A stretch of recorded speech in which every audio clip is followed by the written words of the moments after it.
Howdy y'all, my name's Rory. I'm a queer writer and zine maker based in Texas. I love making art, and this year I really went back to traditional art in a big way. This video is going to be pretty chill and cozy. The first half is me finishing my sketchbook, and the second half is a tour of that sketchbook. I wanted to chat a little bit about my background in art and my vision for where I see that stuff going in the future. More for my own benefit than anything else, because I know nobody watches these videos, but I do find that making them really forces me to sit down and think hard about why I make art and what kind of art I'm making and what kind of art I want to make in the future. I think of it as kind of an exercise, I guess. So I'm calling this my 2025 sketchbook, but honestly, I've had this one since 2022. So it's basically taken me 3 whole years to finish it. The reason for that is I got really into digital art in 2022, so I was still drawing a lot these past 3 years, but almost all of that was digital. I wasn't really doing much traditional art at all. In 2025, I got back into traditional art, I think because it's just a lot more fun to make in a lot of ways. I love things that are tactile, I love working with my hands and with real materials, and I think for a while I just forgot how much fun it is. So I was really happy to rediscover that this year. The traditional mediums I feel most comfortable working in are pen and ink and watercolor. I started painting with watercolors as a kid, so I've been working with them for like 2 decades and I feel really confident there. Same with pen and ink, especially ballpoint pens. I absolutely love ballpoints. They're amazing to draw with. They're really affordable, they respond well to different levels of pressure, but most importantly, they aren't water soluble. So you can draw something with a ballpoint pen and then paint over it in watercolors and the ink won't run, which is surprisingly rare. For some reason, it's really difficult to find pens that use non-water soluble inks. Yeah, ballpoint pens, I love you forever. The humble ballpoint pen is my silly rabbit. His silly rabbit. His what? His silly rabbit. His silly rabbit? Yes. Is that what he calls you? No. One of my big goals for 2026 is that I want to become the sort of artist who goes through at least one whole sketchbook per year. And the reason for that is because there are so many vital technical skills that traditional drawing forces you to learn, which I don't think I was really developing when I worked digitally. Like, when you're drawing on a tablet, you can erase anything, you can import your references directly into the program, you can layer colors in ways that just don't make sense in a physical medium. So there's so much stuff that you can do digitally that you are not able to do traditionally, and that means that when you work traditionally, you are working within a certain set of limitations that I think is honestly really good for you. Being able to do all that stuff digitally is awesome, but I do think for me personally, it has kind of stunted my growth as an artist because it's held me back from further developing my skill with regard to color, drafting, all kinds of stuff. So yeah, I do love making traditional art. And I'm going to try and draw in my sketchbook more often because I think there are a lot of practical reasons why you should. Even if you don't like it, it's just like a good thing for you to do if you're someone who wants to make art more consistently. But yeah, anyway, those are the supplies that I feel most confident with. And another of my goals for 2026 is to get more experience working with other mediums. In particular, I really want to learn gouache and oil pastels. I have worked with both chalk and oil pastels before, and I really didn't like them. I think the fact that they smudge really easily makes me anxious. Like, the looming threat of impermanence is just hard for me to deal with because I have brain problems. But also, they're just really annoying. Chalk pastels especially are so annoying to work with, but I would really like to get more comfortable with oil pastels, so hopefully that's something I can make happen this year. Later on in this video, you'll notice that a lot of the artworks in the sketchbook are studies of other artists' work. I think doing studies is so important for developing your skills. It's just really indispensable. Everyone should be doing it pretty regularly. To be honest, I've never done a sketchbook tour before because I was really worried that I don't know, I was worried that it was unethical, I guess, to show off drawings that are based on someone else's designs instead of my original designs. I used to worry about it a lot, but I did recently start watching other artists' sketchbook tours, and I realized that everybody does it. Honestly, just watching and listening to other artists talk about their work has really helped me realize that studies are a normal part of developing your skills. It's just this absolutely necessary thing that you have to do, no matter what your level of experience is. So it doesn't really make any sense to pretend that you're not doing studies. That's so dumb. So yeah, I think that's probably all my rambling over for now, but we'll get back into it later during the second half of this video.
Okay, so this was my 2022 through 2025 sketchbook. The vast majority of the stuff in here was done during 2025, especially the last half of 2025 because December was coming and I realized that I really wanted to finish this sketchbook this year because I've just been hanging on to it for so long.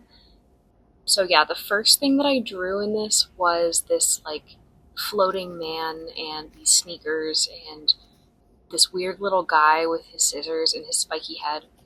And I think I got all of these reference images off of Pinterest. And it was just like a good warm up for me. My sketchbooks oftentimes don't look very photogenic. I use a lot of the space in them, drawing these little like ballpoint pen like sketches that I do really quickly, just kind of based off of shapes. Usually I don't have references for these, it's just me kind of like freeform drawing with my pen. And I think that doing this kind of thing is like really good for me and I love doing it, but yeah, these don't make for particularly like photogenic sketchbook pages. On this page specifically, I remember I was trying to brainstorm ideas for textile patches, like jacket patches that I was making for like an art market. So a lot of the images that you see here actually ended up being patches. So like the scythe, the cats, that kind of thing. This blue guy here is actually one of my OCs. His name is Theo. He is the main character of the novel that I've been working on since about 2019-ish. So that's, that's him. You're going to see a lot of him. This sea serpent, I believe, was a study of something that was done by Eli Spencer. They're one of my favorite artists ever. They're just like, their work is magnificent. They're so amazing at drawing creatures, and I love how textured their work is. I think the snake on the the right hand side of the page was original, but the sea serpent on the other side of the page was like a study from Eli Spencer. Here we've got a lot more ballpoint pen drawings. I already said I love the ballpoint pen. We've got some Snufkin, we've got some Moomin.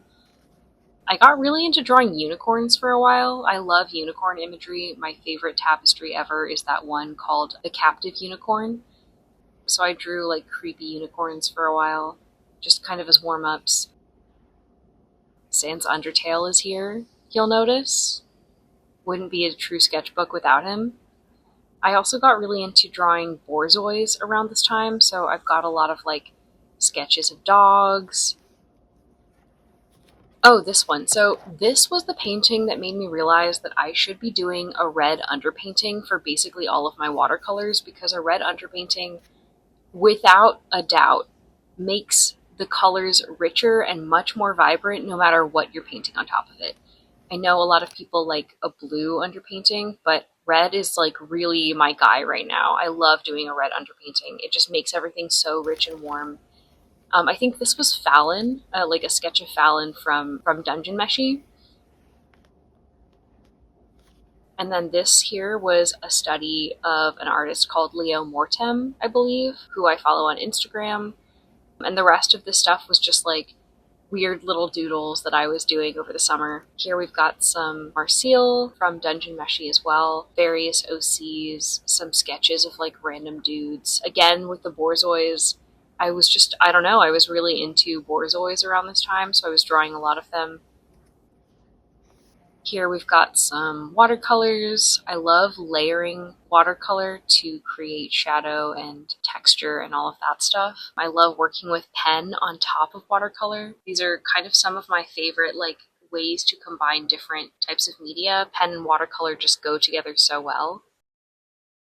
These were ideas for clay pins, like polymer clay pins that I was going to sell at an art market. And I actually did make every single clay pin that is sketched out on this page, and I did end up selling them at my very first art market, and there's a video about that, so if you're interested in that kind of thing, that one's already up on my channel. It has been for about a year. We've got some more studies of stuff by Eli Spencer. Again, they're just like an artist that I followed for a really long time, like years and years, and it's been really inspiring to see their work and the way they work with shape, so I do a lot of studies. This was my first ever attempt at linocut art. And you can tell it's my first attempt because over on the opposite page we've got the like stamps, and they look really rough.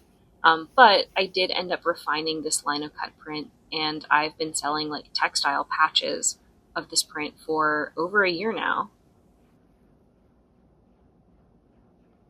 Here we've just got some like basic nature studies, that kind of thing. Nothing super interesting or unique. I just really love nature.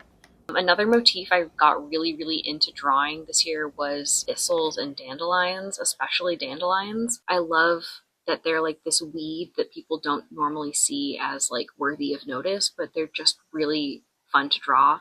I love their colors and their variation. I love the shape of the leaves, that kind of thing.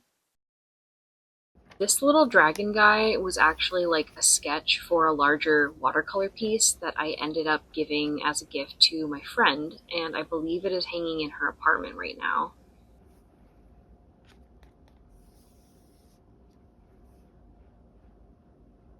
These were airplane sketches. I was on my way to visit a friend in Arizona. I had downloaded a bunch of like references of masks, like ceremonial masks, on my phone for the flight, and so I was just like drawing all of these different images from my camera roll, just like in quick succession, trying to distract myself from the fact that I really hate flying and it scares me. I don't remember what was going on here. I think maybe one of these is a study, but the rest are OCs, like characters from my novel. There's an OC called Nate who always wears a Garfield shirt, so I enjoyed drawing him. These weird little snake guys, these are like images I pasted directly in here with glue. When we visited my friend in Arizona, the highways were just like covered in these murals of snakes in this like traditional indigenous style, and I thought that they are so cute and funny and beautiful. So I've done like lots and lots of drawings. I was trying immediately to replicate them when I came home and got to my sketchbook. Then on the other side of the page, we've got some Deltarune fan art. We finally got Deltarune chapters, what, 4 and 5? No, 3 and 4. Oh my gosh. Yeah, we got 3 and 4 this year. Holy shit. One of my favorite games of all time, and one of the first games that I ever like played. So I was doing some Deltarune fan art and also some studies of some Undertale and Deltarune fan art that I really admire. By the way, if you're wondering why I've got these like unsightly, like cardboard colored slips of paper in between the pages of my sketchbook, it's because I don't know if it's that this is a poor quality sketchbook and the paper quality is bad, or if it's like because I'm using $2 watercolors that I got from IKEA 5 years ago. But I've been having this problem where the watercolor pigment like rubs off on the opposite page. And I've never ever experienced that working with watercolors before, like ever. I don't know if it's a problem with the sketchbook. I don't know if it's a problem with the materials I'm using. Just absolutely no idea. But if anyone knows what's up with that, please give me some tips because it's really annoying, and I've had to like pad my sketchbook with these extra slips of paper to make sure that I don't have this transfer of color. This page is a full page of studies from Bethany Parr. I think the only one here that is an original design is the little witch girl. But yeah, I love drawing like knights and stuff. I love doing studies. We've got like lots of Pinterest studies here. I especially love drawing like swords and armor and that kind of thing. So I've been doing like these gross, nasty looking swords for years now.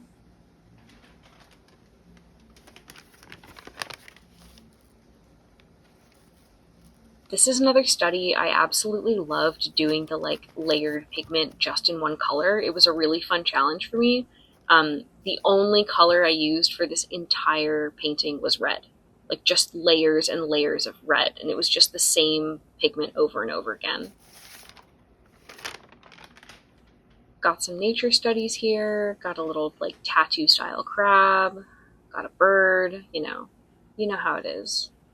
Honestly, I think that like my landscapes are some of my most boring paintings, which is really frustrating because like I love looking at landscapes. I just don't know why they end up looking so boring when I paint them. Something to work on, I guess.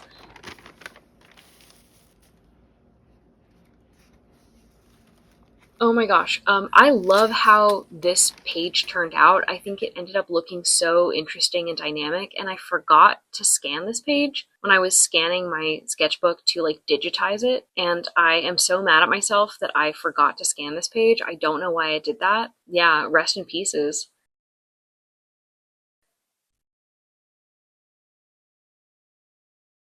I think two of the images here were studies of things that I found on Pinterest. The rest is like OCs.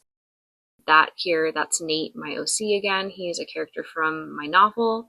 And then on the other page, I was just kind of goofing off. I've always wanted to combine like Pochita from Chainsaw Man and my cat to create like a Chainsaw Cat character. And that's kind of it. That's my sketchbook.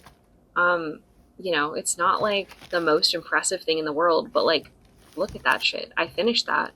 I don't know. I love the feeling of like finishing a project, whether it's a sketchbook or a video or a poem or whatever it is. It just feels so good to me.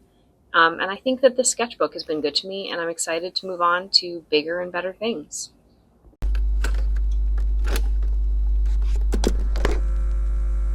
Hey, this is Editing Rory speaking. Another thing I wanted to mention is that I captured high quality scans of this entire sketchbook and uploaded the whole thing. So this sketchbook is up on Gumroad and my Ko-fi page for like $2, and I'm donating 100% of the proceeds to the Samir Project, which is a great mutual aid network that gets life-saving resources to refugees. So if you like this video, consider checking that out. The link is down below. When I was filming this video, you might have noticed that I did skip some pages, and I did cover some drawings up with sticky notes just because they were a little too personal. But if you're curious, you can still catch a glimpse of some of those top secret doodles in the scanned PDF of my sketchbook. So there's your incentive. Again, all proceeds are going to a cause that means a lot to me, so that's all I really wanted to add. Peace out, guys.